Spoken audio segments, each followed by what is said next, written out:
Hello, my name is Doug Burnett, and I'm a grand prize winner for the making the vending box. And I'm so sorry I couldn't make it. I had a last minute thing come up for work, and I feel bad, but I hope you're having a wonderful time. I heard about AJWS and the Where Do You Give project through my thesis advisor. I did a thesis about ending hunger, and he thought I would really love the opportunity, and he was 100% absolutely right. So it was an incredible experience. I went as a result of the competition.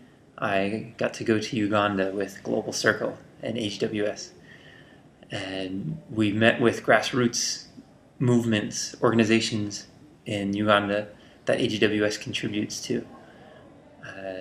And we went to Kampala and to Lira and to Mbale and to Jinja and all these really wonderful cities and towns and villages.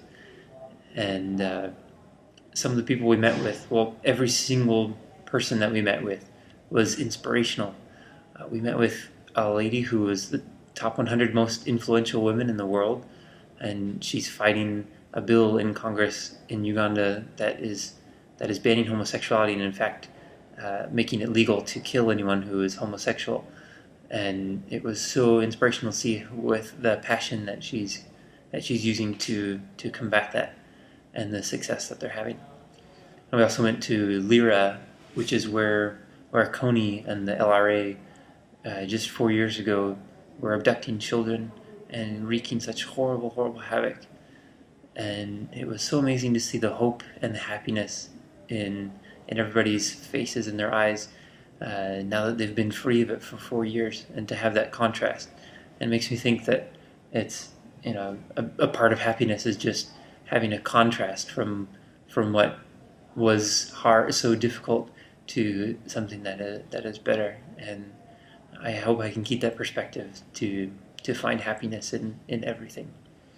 We went just outside of Lira. There's a little school in the village of Obim, and they speak a village language called Lango. And it was so cool to try to learn it and to talk with the kids. I feel like we spent hours just talking. I would point to my head and my shoe and say, "What is this?" And they would tell me in Lango, and I would tell them in English, and we would just laugh and laugh. And there were a thousand kids all around us, just laughing and talking, and it's so incredible that we couldn't speak. A lot of us couldn't speak the same language, or a lot of the kids couldn't speak English, and so it was really cool to be able to speak with them through actions and words, but also through love, and just feeling this deep love for each of them.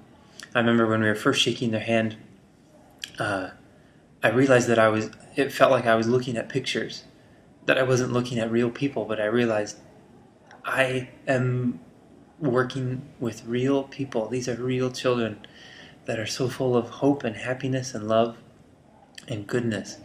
And it was so, so inspirational to be with them. That night, after the first night spending with them, I was laying down writing in my journal, and I could hear outside the window in the town of Lira this group of people singing in such beautiful African sound.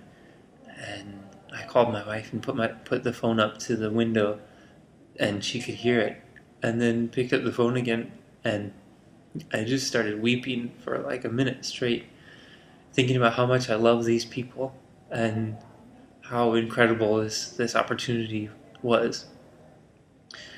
The next day we went and we were drinking water after playing soccer with them, and the people here in AJWS, we all got our bottle of water, of course, to drink, and we cracked open the bottle and started to drink it, and immediately realized that no matter what every kid was doing, whether they were playing or talking or whatever, they all in unison looked towards us with those wide, empty eyes, longing for water as well. And I couldn't bear to drink water after that when I was around them. It was also eye-opening to see there was a latrine built at Obim by a very well-intentioned organization, but there's no water in the latrine.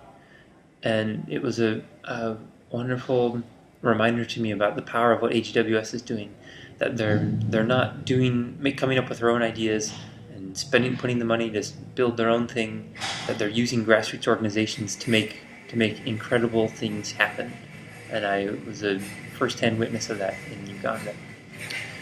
I also think about the cost that, AJWS paid for me, all expenses paid trip to Uganda, and that amount is similar to the amount that they may have given to a group there in Lira that's helping these kids in Obim.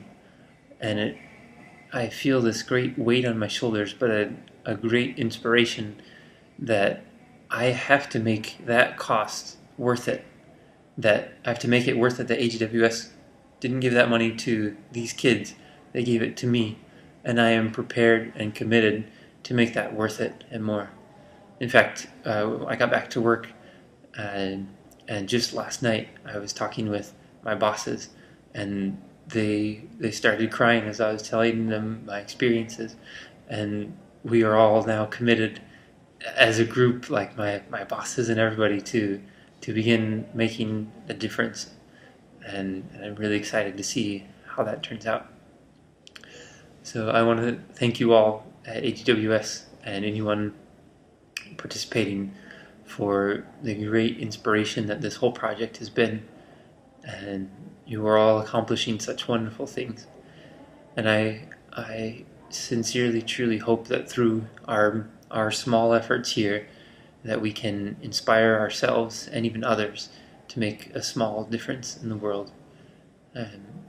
I got into advertising originally because I wanted to make a difference in the world, and I feel truly recommitted to that goal and desire, and I hope that I can make some small improvement in the world.